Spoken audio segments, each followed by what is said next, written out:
Just a bit higher, Jake. Jake! Hold on, Jake!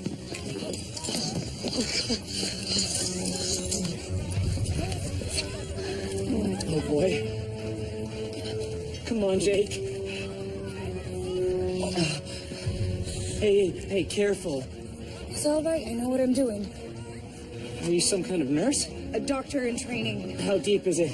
I don't know. I think it's obstructing his windpipe. Oh, God. Hold still, Jake. Oh, no. Please, no. Oh, what have you done? Oh, no. Oh, no.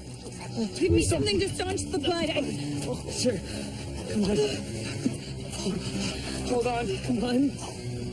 I can't stop it. No. Jake!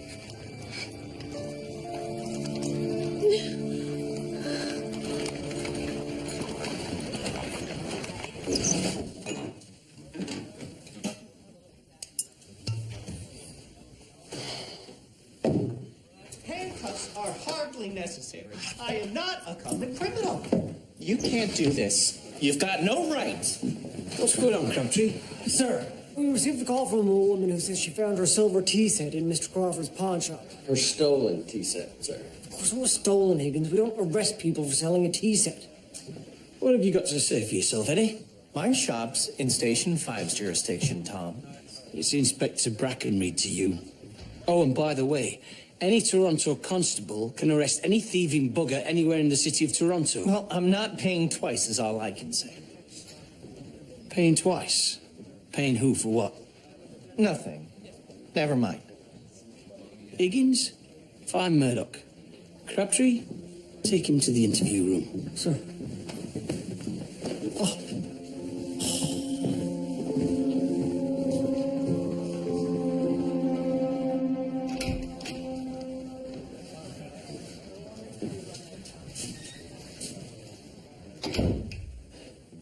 Look, I didn't know it was stolen. She can have her tea set back.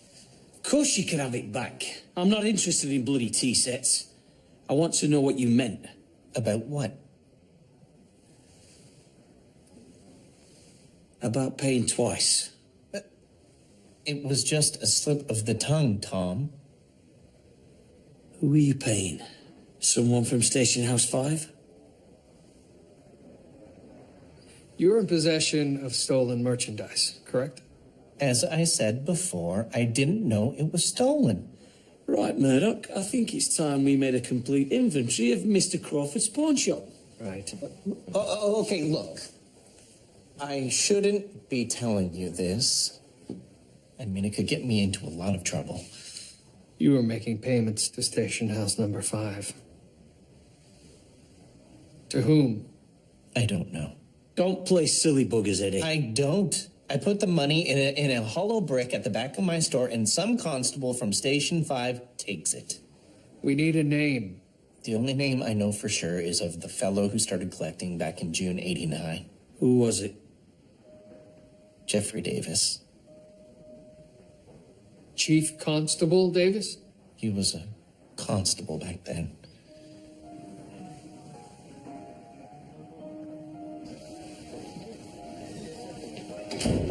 I knew the man was dirty. That was 14 years ago. If Davis was taking money then. He's taking more now. We have to take this to the mayor and the Board of Control. Sir, we are talking about the chief constable here. If we're going to go after him, we have to make it stick, or we'll both be out of a job. I'm willing to do it if you are.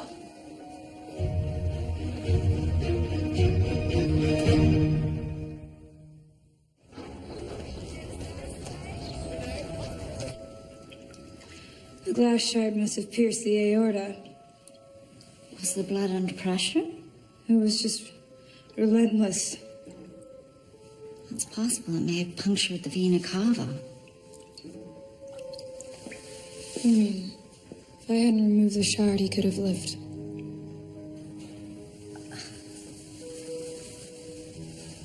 Its removal may have hastened blood loss.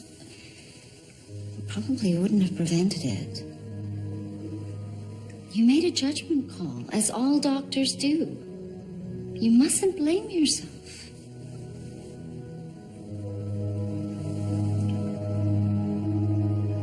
It was 2 months after I opened my store.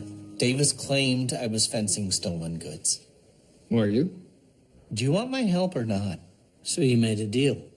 $5 a month to leave me alone. It's $15 now. Well, it's the cost of doing business. What's this? That's your statement. Read it over and sign it. I'm not signing this. You want to take on Davis? Do it without me. Sign it, or go to jail. Well, then lock me up. You think I'm more scared of you than I am of Davis? Do you know what he did once when I missed a payment? Bugger stripped me naked and kept me in a freezing jail cell for 2 days. God only knows what he would do if he found out I ratted on him. Right then, it's off to the cells with you. Sir, wait. Even if he does sign it, to go to the Board of Control, we need more than just the testimony of a known criminal. Hey, We require more evidence, and in order to get that, we'll need his cooperation. I'll tell you everything you want to know, all right? I'm just not putting my head on the block next to yours and whoever else you drag into this. Chief Constable Davis isn't going to jeopardize his position for $15 a month. You don't think Davis is behind all this? What I'm saying is if Davis is involved in this, others must be paying also. So how do we find them? I've asked George to go to the police archives. Sir, the arrest records from 1890 to the present. Thank you, George. What do you want them for, sir? Never you bloody mind. Get back to work. Don't look at me like that. Crawford's right. If they get involved in this, it's their necks on the line as well. So, what do you want with all this? I'm only interested in the ones from Station House number 5. We're looking for businesses targeted with several arrests, followed by a period of inactivity. The end of arrests would mean the start of making payments. Exactly. I'll make a list of the businesses I believe are paying. And I'll pay them all a visit.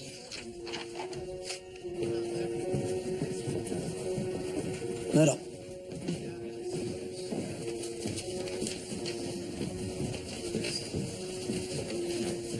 They're all making payments the first Tuesday of every month. That's today. I made it clear to them they're to continue making the payments. It's good thinking. Later, Wesley. So what now?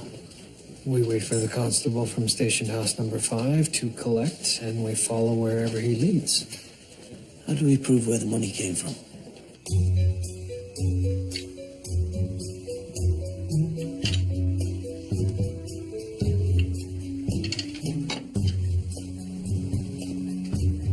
Can't see a bloody thing.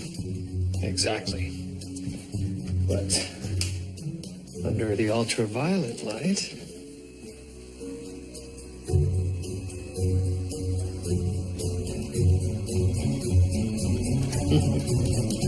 you're to use these bills to make the payment.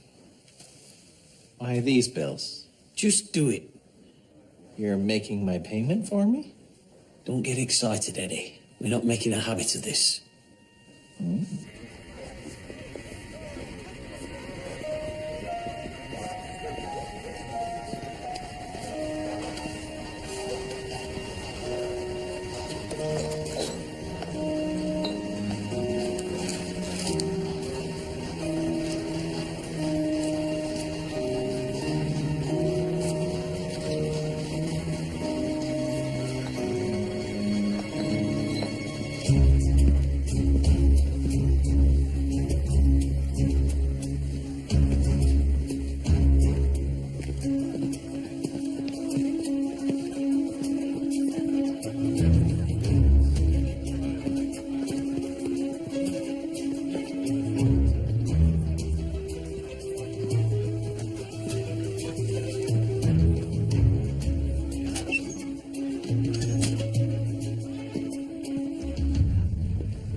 following me.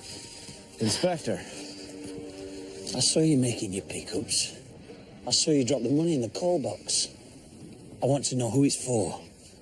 I just put it in the call box at the end of my shift. I don't know where it goes from there. You're lying. There's $160 in the pouch. This should be 165. $5 is my cut. Look, Constable, you're standing at a fork in the road here. If you want to come out of this with your world intact, you better start talking. Well? I once saw Constable Shriver take the money and leave it under a bench at Allen Gardens. Later, a man sat on the bench and left with it. Who was the man? If he heard I snitched, that'd be the end for me. Tell us who it was, and we'll make sure he goes to jail, not you. It was Chief Constable Davis. I'll keep an eye on the call box. You go to Allen Gardens. Whoever picks this up, I'll follow him and meet you there. Take this one to Station House 4 on your way. This way, Constable.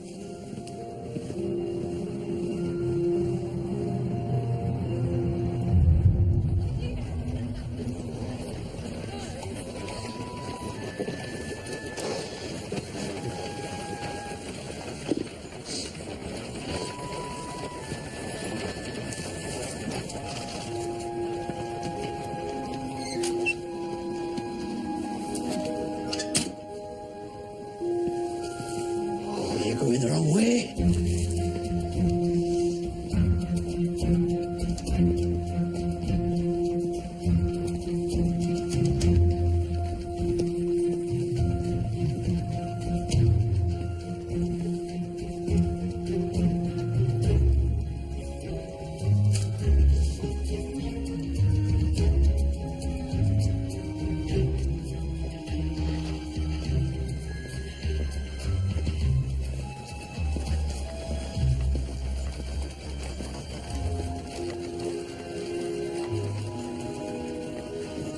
What's she doing?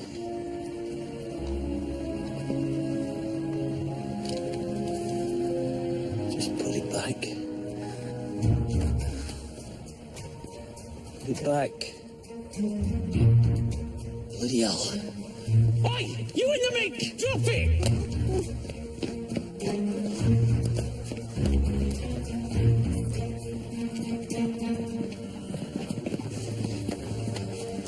Davis.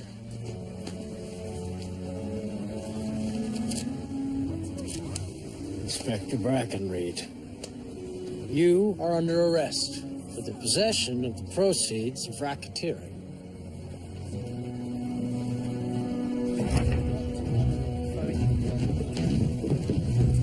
Sir, what's happening? Get Murdoch. He's at Allen Gardens.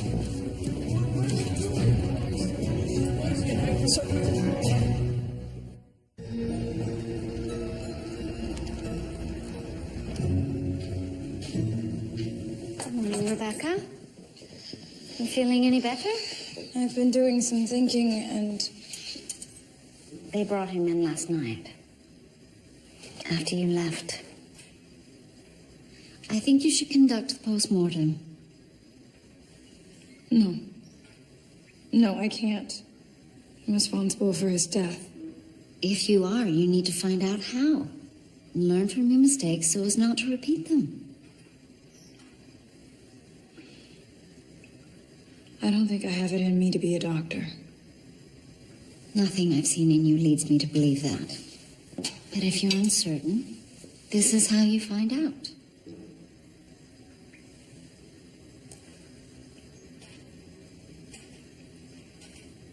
I can't. A true doctor needs to make decisions and live by those decisions and never shy away from the truth. I'm sorry.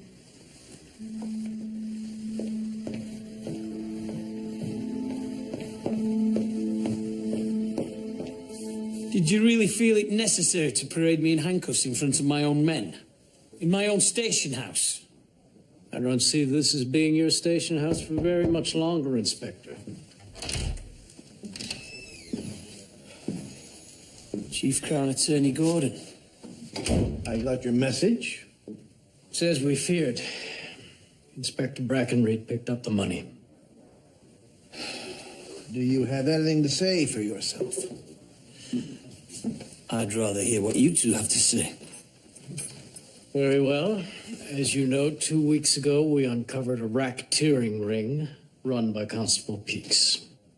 From station house number 5. Your old station. Peaks is dead, but Chief Constable Davis felt it was important to investigate to determine the extent of the corruption. Oh, did you know? We discovered several illegal businesses were making secret payments. You know that Peaks ran the operation, but we wanted to find out who, if anyone, had stepped into his place. We heard rumors you'd been going to these businesses demanding that they continue to make payments. Now, you have the right to silence, of course, Inspector, but given your position and tenure with the Toronto Constabulary, we were rather hoping you could explain yourself. I was conducting my own investigation into corruption at Station House 5. Really? By yourself? Given the target, I thought it was wise. Who was the target? Chief Constable Davis.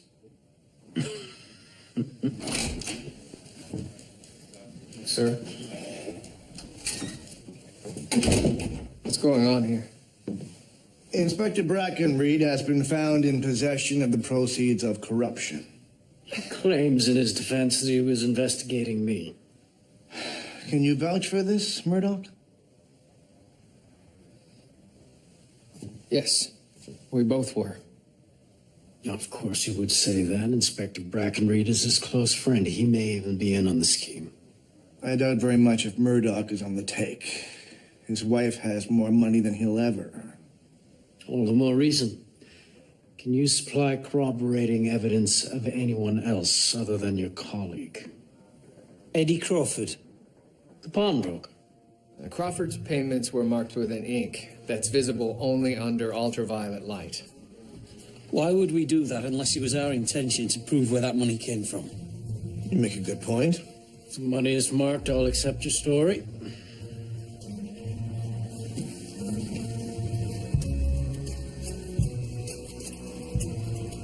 And what am I supposed to be seeing?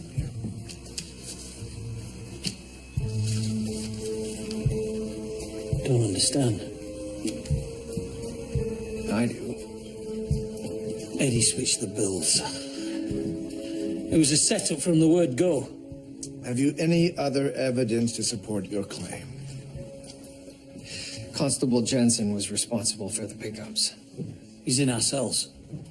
Take him to the interview room. Sir, I believe Constable Jensen may speak more freely if Chief Constable Davis isn't in the room at the time. Why is that? Because he told us that the intended recipient of the money was Chief Constable Davis. This is some kind of ploy. I'll be the judge of that. I never said the money was going to Davis. What did you say? I told him as far as I knew, the money went to Peaks. But Peaks is dead. I know. I said I don't know who gets the money now. Maybe no one. But that's when his eyes lit up. Get me Eddie Crawford. Yeah, I told them I was making payments, but I never said nothing about Davis. What about this marked money they gave you? They never gave me any money. You lying bastard! Sir, where's the... Get him out of here. You just earned yourself a trip to the cells. Murdoch, will you escort? I know my own way. Sir, Chief Constable Davis is behind this. When he found out that Inspector Brackenreed was onto his corruption, he conspired with Eddie Crawford and Constable Jensen to turn the tables on him. So far, the only evidence put forth suggests that Inspector Brackenreed attempted to insert himself into a racketeering ring for personal profit, and nothing else. Look, like you, I am a man of evidence, detective. Davis knew that we knew he was corrupt. He must have figured that we would eventually uncover the truth. We used our own ambition against us. All these years I thought Davis was thick. Turns out the man's a bloody genius. Sir, our situation is a product of our own stupidity, not his brilliance. In hindsight, it should have struck us as suspicious that two men would independently point to Davis. As soon as Shriver went downtown instead of Allen Gardens, I should have smelled a rat. I wanted to believe that was my mistake. Sir, how did you come to be holding that money? A woman in mink took it out of the bin. She dropped it as I gave chase, and I was just about to put it back when they collared me. The onus will be on the prosecution to prove beyond a reasonable doubt. It's not about putting me in jail, Murdoch. It's about shutting me up. I'll lose my job, I'll lose my pension. God. Margaret will be in the poorhouse.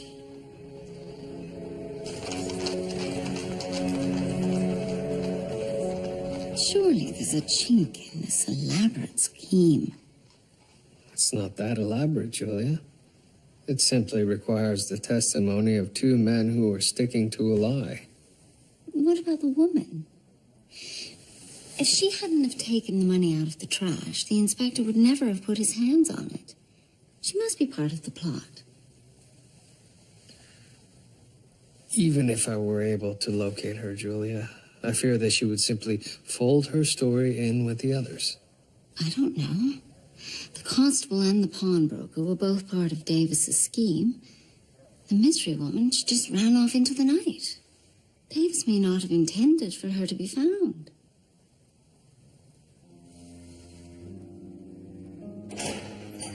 Doesn't seem fair, does it? To lose your job, your pension, to be sent to a prison with a bunch of convicts you helped put away.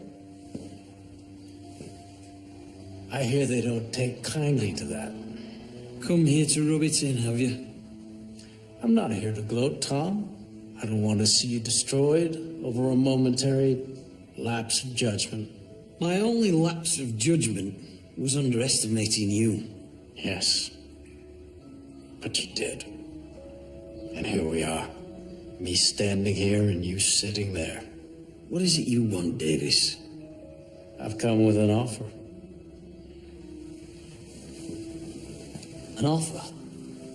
A position is opened up at City Records. It's not police work and won't pay much, but you keep your pension and stay out of jail. And what do you get? Peace of mind.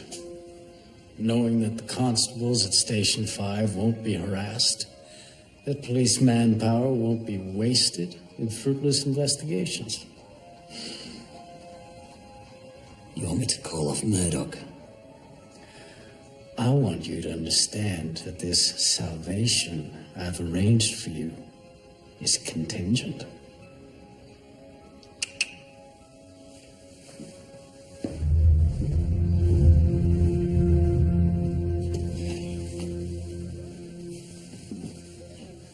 Sir, this is blackmail. We can't just give in. This is my life we're talking about, Murdoch. I may not be a copper anymore, but at least my family won't end up in a poorhouse. Sir, if you just give me a bit more time, I can prove that... I've already submitted my resignation. It's done. It's over. Morning, Detective. Tom, Mr. Dilbert in City Records is expecting you. I'll be there shortly. I've just got to get this lot home first. Your badge, Tom.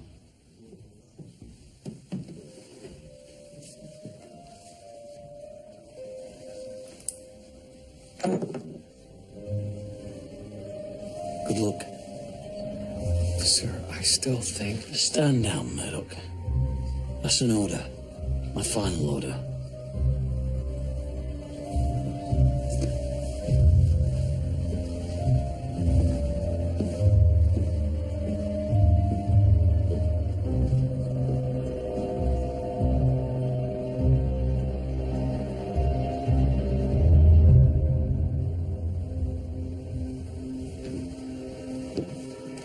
Get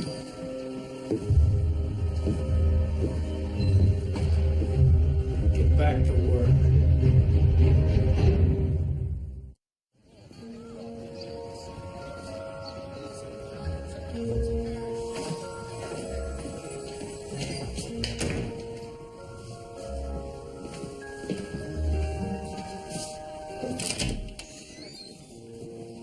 Hello, I'm looking for Mr. Dilbert.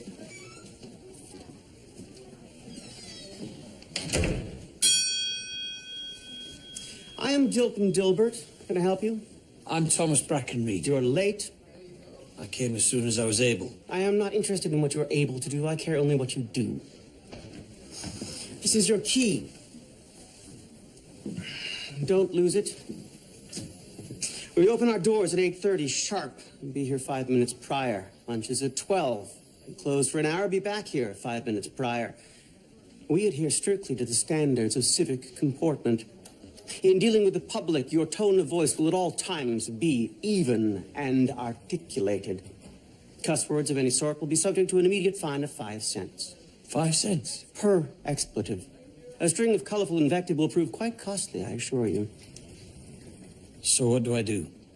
You will be replacing Miss Samantha Shire and Mr. Kenneth Page in indexing. Hello? Goodbye. We're in the process of converting to a new filing system.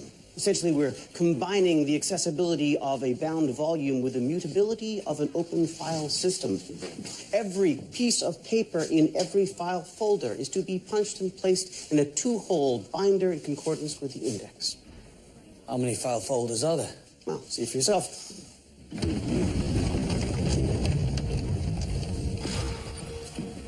Bloody hell. That'll be 10 cents. How much? Per expletive. Detective Murdoch. Just wanted to let you know that I'll be overseeing Station 4 until a replacement for the former inspector can be found. In fact, I'd encourage you to apply for the position. Me? You seem surprised. Given my complicity in attempting to prove that you... No, I appreciate your loyalty to your friend. Detective. I don't hold grudges. As long as it is understood that this whole affair is water under the bridge.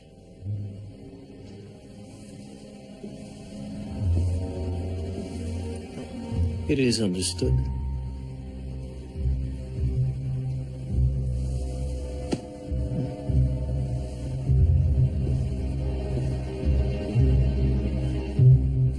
This is your template. Lay it over the edge of the document and mark the holes like so. Remember that these are original documents, so accuracy is essential. All right, so I'll give it a go. I don't want you to give it a go. I need you to understand that what we are undertaking here is nothing less than revolutionary. If you say so. What binder is that? Office Machinery Acquisitions. Typewriters. Ah, so, let's say your typewriter breaks down. You need to find out if it's still under warranty. Where did you last work? Police Station House number 4. Well, search in the index for police station number 4. Find the volume number, tab color, go to the volume, find the tab, compare the lot numbers, and you had your date of acquisition. That's very impressive. This cross-indexing, that's the key. What do you think of tab color versus number? Color. You can see it at a glance. It's my innovation. Shall we have a drink? Well, get started. Let me know if you have any questions.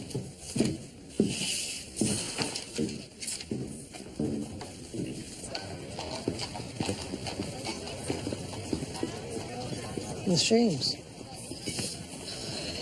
are you all right? Oh, don't mind me.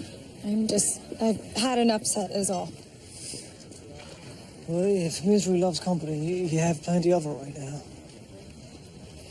Heard about the inspector. The detective says we'll prove him innocent. I don't know if we will, but as my Aunt Marigold says, if you don't try, you'll never know where trying may have taken you. Ah, George. Come with me, please. Take care, Miss James.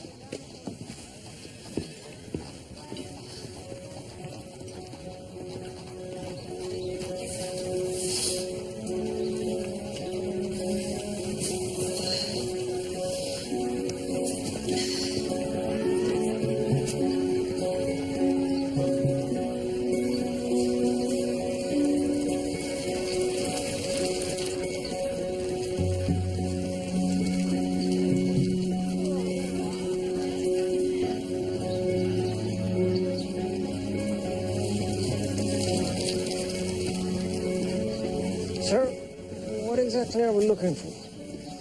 The woman who took the money out of the trash can. I can't imagine she'll still be here, sir. No. But the impression she left behind might still be. Think about it, George. If the woman had simply removed the money from the trash bin, the inspector would have known right away that she was part of the scheme. Right. To seem inconspicuous, she probably threw out a piece of trash herself. Exactly. And if we can identify what that item is, we may learn something about her. Well, good. It's all still here. This was her. How can we possibly know which piece of trash is hers? It happened after 8:30 p.m. I need you to remove all of these items and take them back to the station house, paying very careful attention to the order in which all the items were placed in the bin. Oh, and George. Sir. Chief Constable Davis can know nothing of this. Understood, sir. Thank you.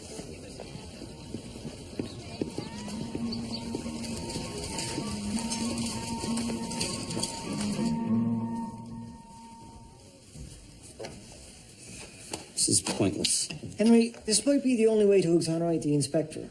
It's also a good exercise in the logic of detecting. For example, we know that this paper is this morning's edition, so it was obviously discarded after the woman left, so we know it's not that. Also, this wrapper is from a sausage vendor who I know finishes at 6 in the evening, so unless she was eating a sausage for 2 hours, it can't be that either. Now, that leaves us with these 4 items. A broken ball and cup toy, a glove, an old sandwich, and a balled up piece of newspaper. Detective... Chief Constable. The detective is not in right now. What is all this? All this what? This garbage? Garbage? Don't tell my nephew that. This is his favorite toy. I told him I would fix it for him. Yes, and I was just enjoying the lunch.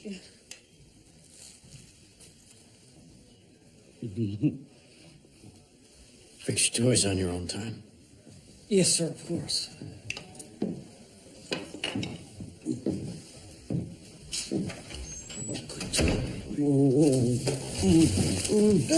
Wait, Higgins, that's evidence. Welcome back, Miss James. Have you made a determination?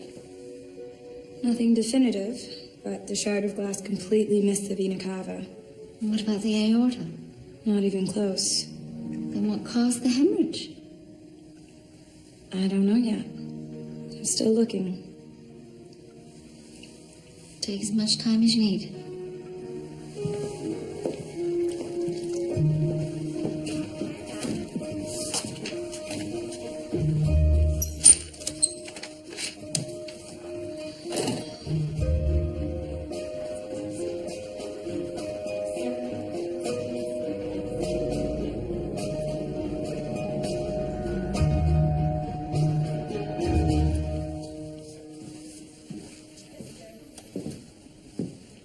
There's something fishy about the telegraph machine file.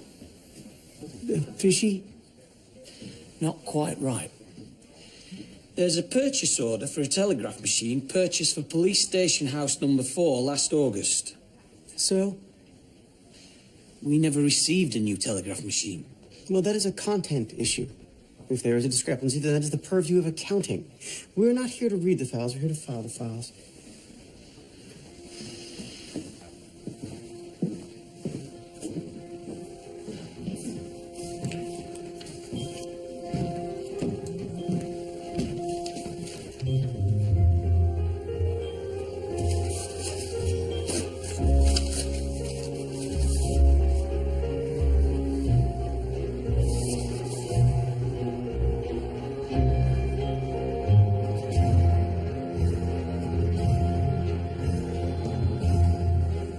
Sir, we've determined these are the only items that could have been discarded in the time period in question. Child's toy? Unlikely. As is a torn man's glove. Sandwich? Possibility.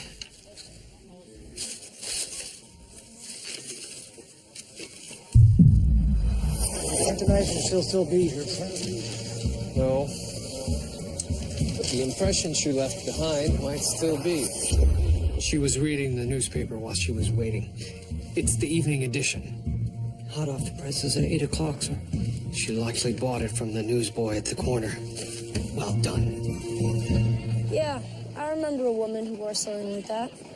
What else can you tell us about her? Was she young? Old? Was she attractive? Oh, no. She was very ugly. She wore a lot of rouge and powder. Didn't really seem to help. And she had an accent. What kind of accent? I don't know. Never heard it before. Was it Italiana? Did she talk like this? No. Then maybe she was Swedish? Not that. Possibly Hungarian, then she sounded like this. George. That's it. Really? She was Hungarian? If that's what Hungarians sound like. That's exactly what Hungarians sound like. Anything else? She had scars on her wrists, almost like she tried to do herself in. What is all this? It doesn't just end with station house number 4. Every police station in Toronto is listed as receiving equipment they never got. How do you know? I telephoned them. On city time? My lunchtime. Look, I understand you used to be a policeman. You see a problem, you want to blow your whistle. But it is not our job to blow whistles. If we don't, who will? We don't just work for City Records. We work for the City of Toronto. I will look into it. How? I don't know, but there must be a procedure to follow, and I will follow it. Thank you.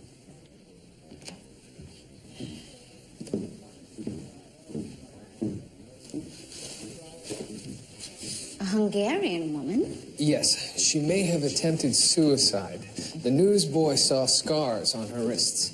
Sir, perhaps she tried to kill herself because she was ugly.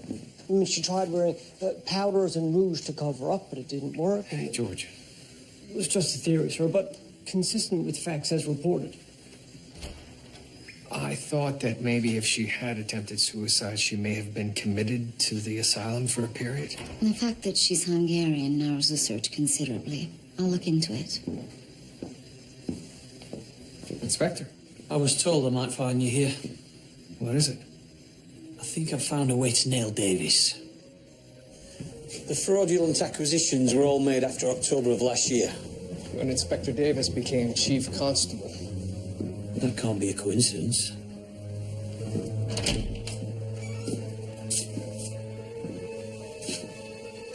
Bloody hell.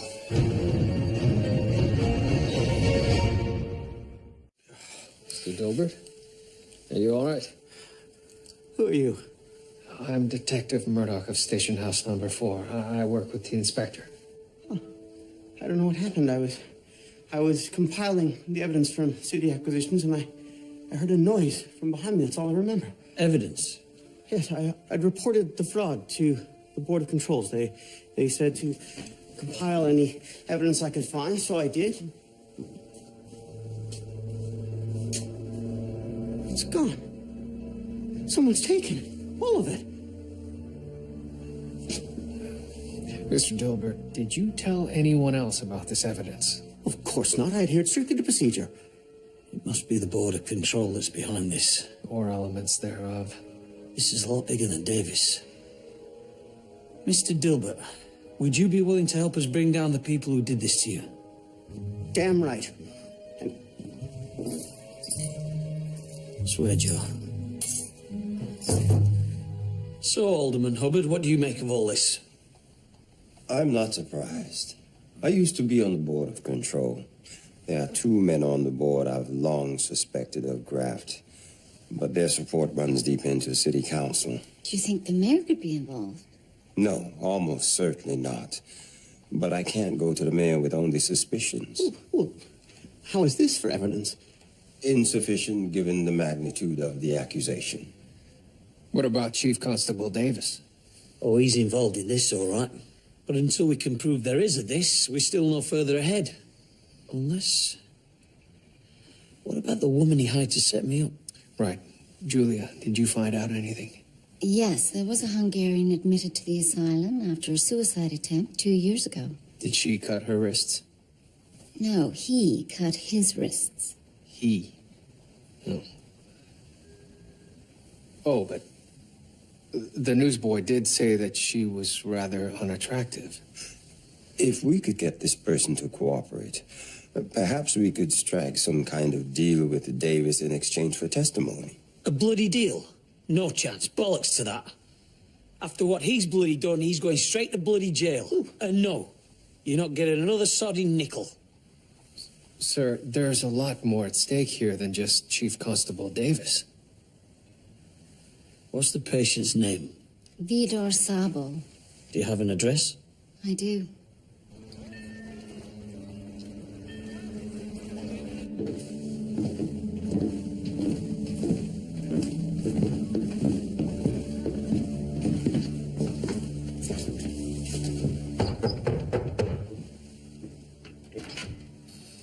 Police. Remember me? No. Why would I? We had a brief encounter a short while back. You dropped a leather pouch full of money. I picked it up. No. I was never there. Where? Where you were. Sir?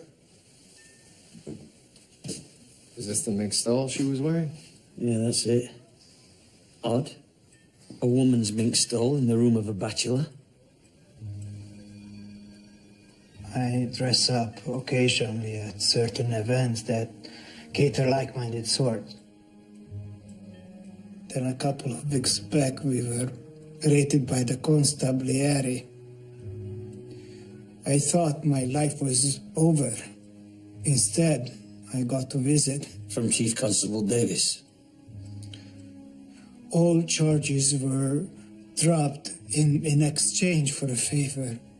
If you wore the dress and pretended to steal the money. I was looked for a woman instead of a man. Davis continues to impress me. I'll tell you what. We'll make our own deal. Your freedom for your signed confession.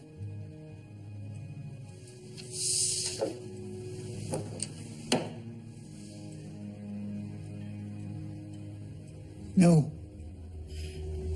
I am not going up against that man. He would kill me.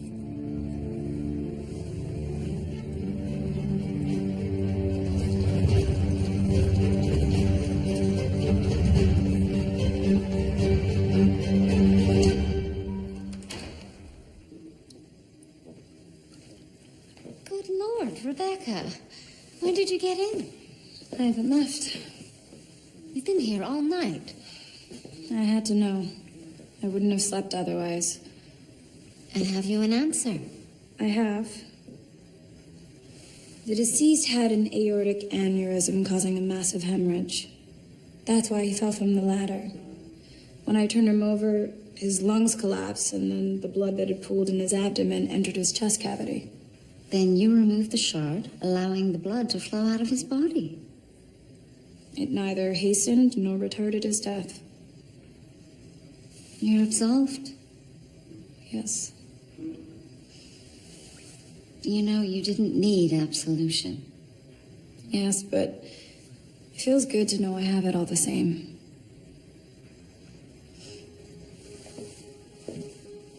How difficult is it to find a man's address, George? Sir, I've tried, but he has one of those Hungarian names that are tricky to spell. This is how you spell it. SZ. Sir, how could I possibly know they would throw a Z in there? What is this all about?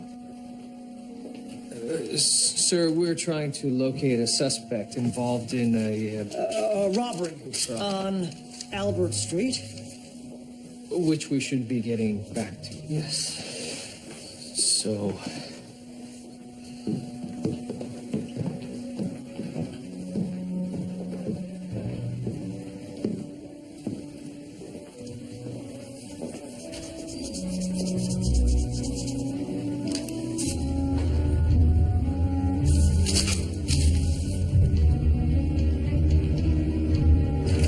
You're leaving town. I'll pay your way. I don't want to leave. I don't care what you want. You're leaving now. I dressed up. I took the money from the trash bin. You said that would be it. We had an agreement. Stop blubbering and start packing. I have a carriage waiting. Stop your blubbering. I've heard enough.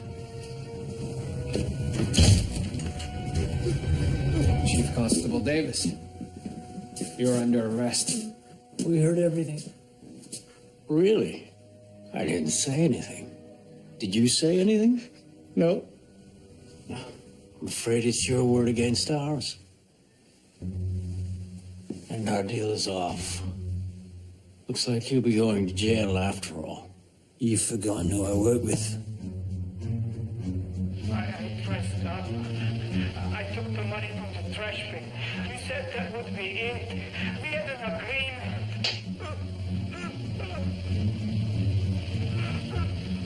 Stop blubbering and start packing. I have a carriage waiting. Stop your blubbering.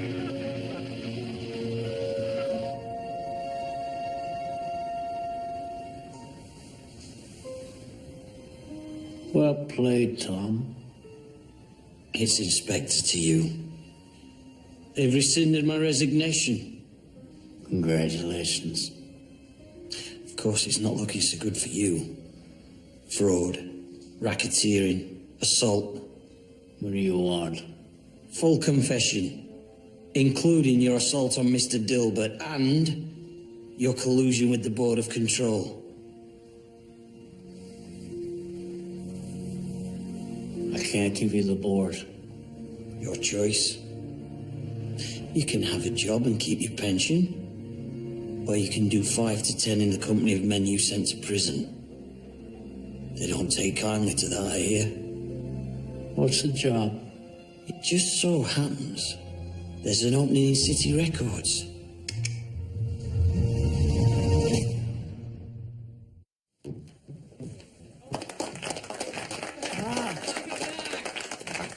Sir, welcome back. It's good to be back. Thank you, Crabtree. Your office awaits, sir. But first... Alderman Hubbard.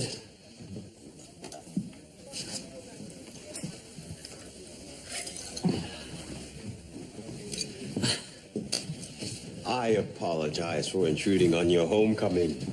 I just came by to thank you for helping me clean up the Board of Control. I was just doing my job. I know it involved a sacrifice. That's all right. Davis got what was coming to him. How about a drink? Absolutely.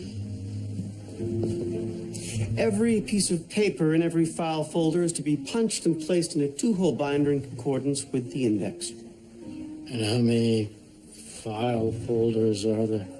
Well, you can see for yourself.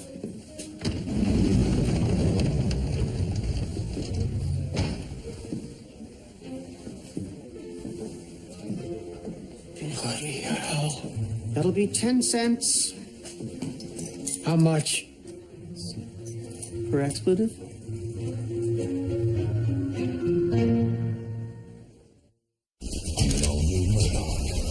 I'm here to investigate a murder. Flirting with danger. She's mesmerized. That's her job, George. Could make him. Tread carefully. She may be trying to entrap you. The next victim. Murdoch Mysteries. Next Monday at 8 on CBC.